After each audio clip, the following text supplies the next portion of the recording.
turned off the A483 at Beulah and took the road to the village of Abergwestyn. This kind gentleman in his Land Rover did try to get out of our way. I think he was having a bit of a laugh going up the bank and messing about. And then, just as he managed to get back to the passing place, 3 other vehicles came up. One actually tried to overtake them all until they saw me. I don't know if he can't reverse or he's looking. No, I think he's just trying to give you room by going up the bank. But it was all very entertaining, and that's part of the fun, shall we say, of going off the beaten track in the depths of Wales, and the same in Scotland. There wasn't anything directly behind me that I can reverse back to. Oh, 2 of them. There might be a gap there actually. Yeah. The thing is, what they ought to do is let me get in that gap. And that idiot's trying to overtake everybody. You plonker. Karen noticed something I hadn't. Thank you very much. That was fun! Thank you.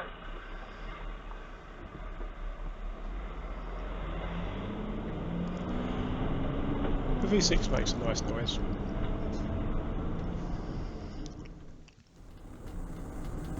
Little camper parked up overnight. We're now on the super track road from Abergwestyn, going actually to Llyn Brianne. About to encounter the first of a couple of 1-in-4 gradients. I normally Google Drive most roads before I tackle them for real. This one, I didn't go along it far enough and I didn't see what was coming up. Not really a problem. My van's a 519 V6 Sprinter with automatic box and hill hold. But it doesn't help when people don't give way.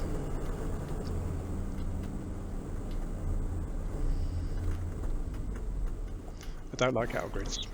They shake the vehicle to pieces. My van's quite wide, being a box van next to ambulance, so when you get to little gaps like this, you do need to just double check. I think I said a few choice words at this point, because I've just fitted a satellite dish on the roof and I didn't want to knock it off. Anyway, off we go, up the gentle incline.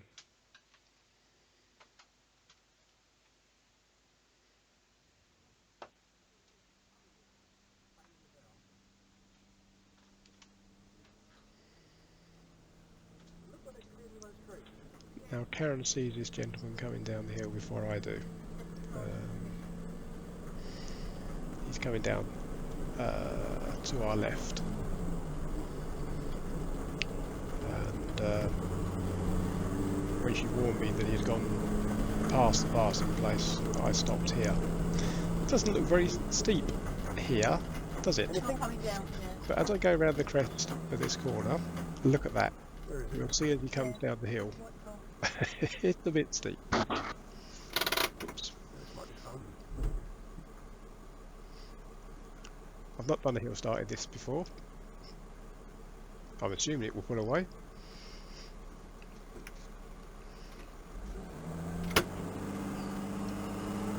No problem at all. Off we go.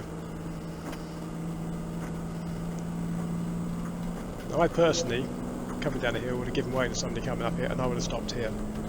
But no harm done. Got to this next bend, another sharp right, even steeper, nothing coming. I think I stayed in first gear though. There was one more like this, and then it levelled off and started dropping down to the actual reservoir itself. We had a very pleasant remaining journey and continued down to the reservoir. This is the north end of the reservoir, another cattle grid. I think I might have lost a tooth on this one. There's a little car park just on the right hand side. There's only 2 cars in it. 2 cars? 3 cars? 6 cars? 10 cars? It's Let's go a to the other cracking side. spot. Can you There's talk a fire pit down Can I that get in from track this side? that you can see directly in Can I front get in now. from this side? Grass banks, That car's very, parked very in a pleasant. pretty bloody View's lovely convenient out position, onto isn't the it? water there. It's quite It a is, high it's point blocking here. the entrance. This vehicle left soon after we arrived. The vehicle on the right, Oh, I'm people skidding. were camping in at the water's edge. They were fishing, they had a kayak. But we pulled in here, bit of juggling, put the vehicle up on the levelling ramps and stayed here Sunday night. And very pleasant it was too.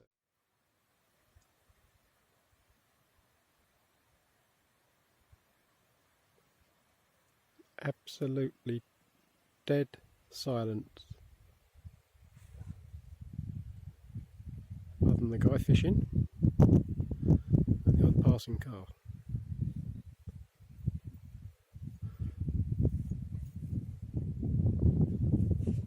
A shot up letterbox.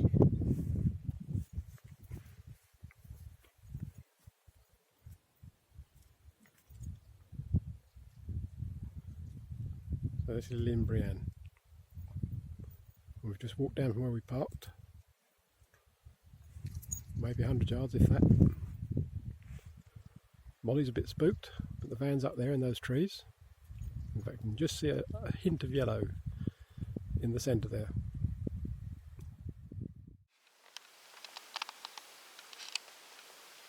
So this is where the river enters the reservoir.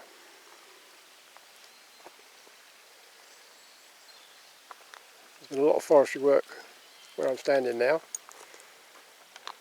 The other side of the reservoir's got mature trees. Oh, there's a little bit of brightness up here in the sky. Last night we could see the crest of those hills over there perfectly okay. Today they're shrouded in mist.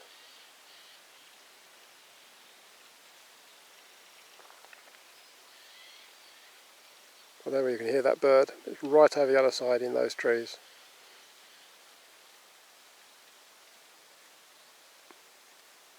It's quiet, except for the sound of moving water. It's quiet. Absolutely fantastic place. Nobody here but us.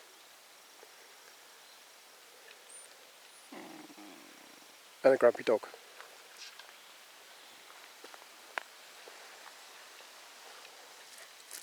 Molly's sister Susie bottled out. She ran back to the van. But Molly's come with me. Haven't you, Molly? And we're just having a little adventure, and then I'll go and clean you up as well. I'm not sure they can quite work it out. They're not used to the outdoors to this extent, and they're certainly not used to this level of silence. And I think they're spooked by it. But the dogs did their job last night. They told us about people outside the van. They told people outside the van that we were in the van. In fact, they told them a lot. And here comes a car, so I shall pause. That small spit of land there has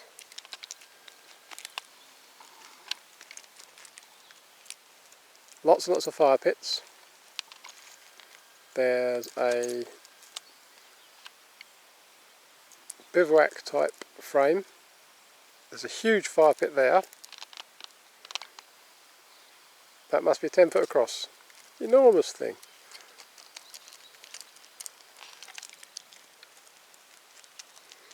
And then later on today we're going down to the other end of the reservoir to the actual dam itself. And we may stay there the night. A bit further along from where we parked, there is a larger car park, very high up. There's a couple of vans there already, and we decided to go onto the dam first and come back here if we couldn't park up near the dam. But this is definitely a place to come back to another day. It looks spectacular, and if we'd had time we would have come back, but as it was, I think we found a very nice stop further on. This is a bit of bonus footage. I left the engine running, I think, or maybe the dash cam hadn't shut down.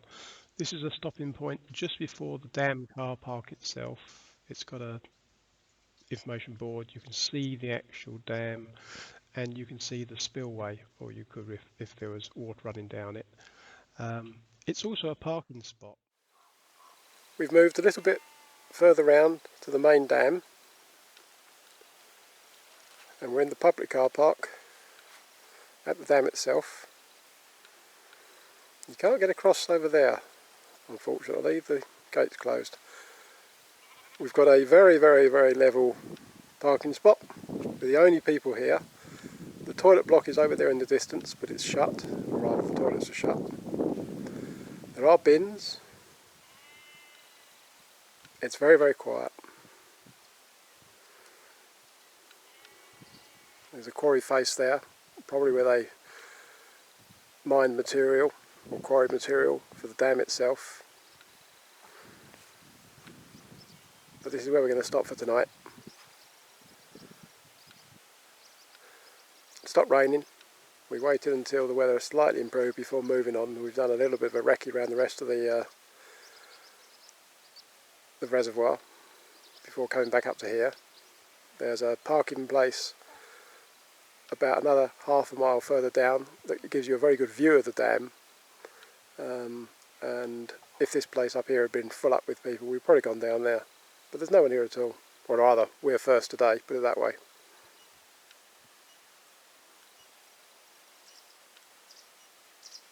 It's extraordinarily quiet. Forecast for tomorrow? Sunny. Might get an interesting sunrise. Might even get an interesting sunset. If we do, I'll try and record that. I was completely wrong. You can walk across the dam. And the Corgis decided to go and investigate the various plaques providing information. I don't know whether this is going to film very well.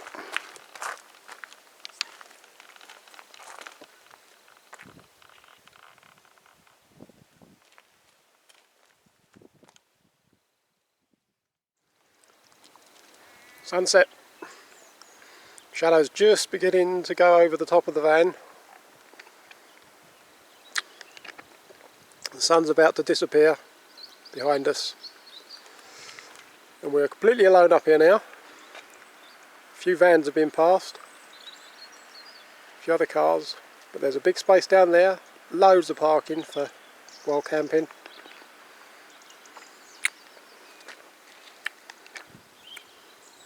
Look at that.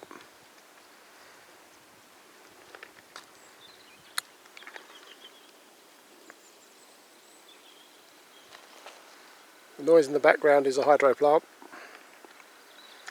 We're going to take the dogs right over there in the distance. And the sun's just going down behind those hills.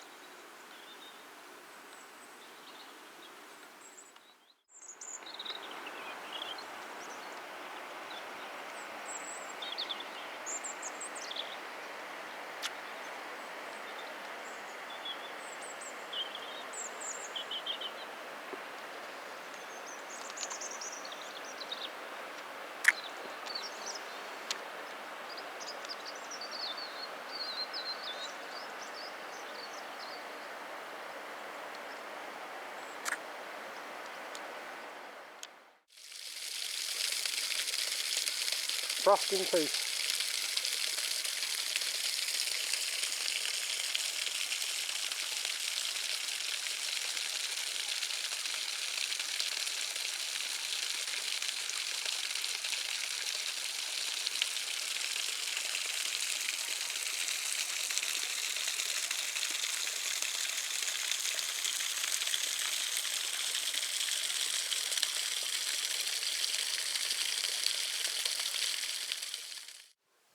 So here we are on the other side of the reservoir.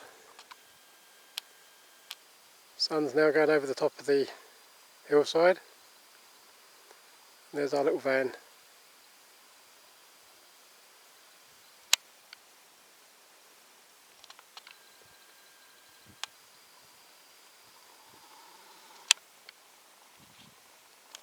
Oh, can't hold it steady. Sorry, let's zoom out again.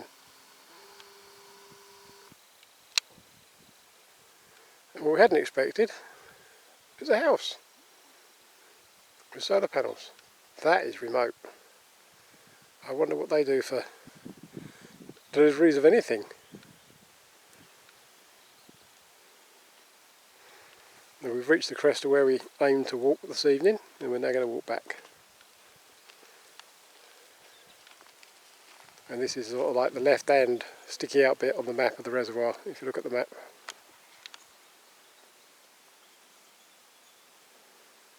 And the sun is now disappeared over the top, and all we've got is a few contails and trails. That's the sunrise through the van window. Karen is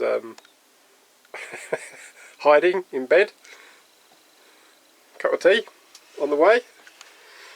The dogs have been out. But that's not a bad place to park up for the night. You can just see the line of the sun climbing over the top of the outcrop of rock behind us. And we actually had the heating on just now. It was 6 degrees, so we've actually given the heating a test as well. It's quite comfortable in here right now. So over there in the distance is where we walked last night. Up there, right up to the top of that ridge. I didn't bring my tripod, and it's all very wobbly, so I'll zoom that again. But this is a concrete causeway, or ramp, quite steep, very flat, very wide, disappears into the water. Obviously used for the construction. Whoops, what level? Bit chillier this morning.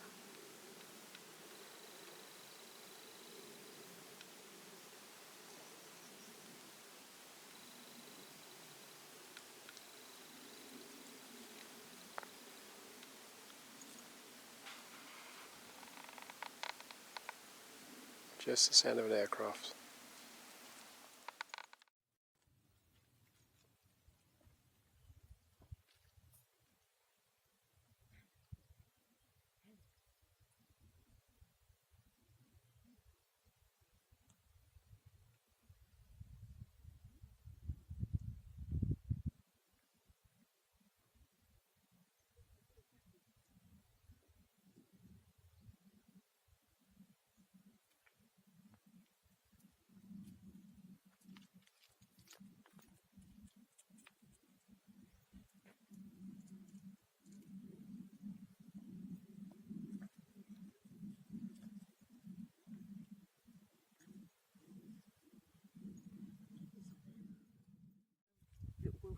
Yeah, we found a Llyn Brianne rather.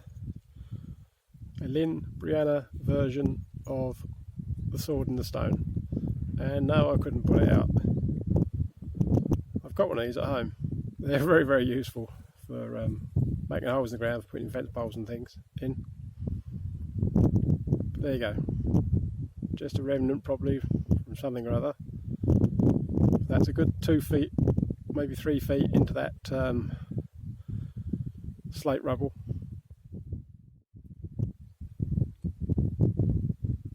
Videoing them. 2 very good little corgis posing by the Sword in the Stone.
Thank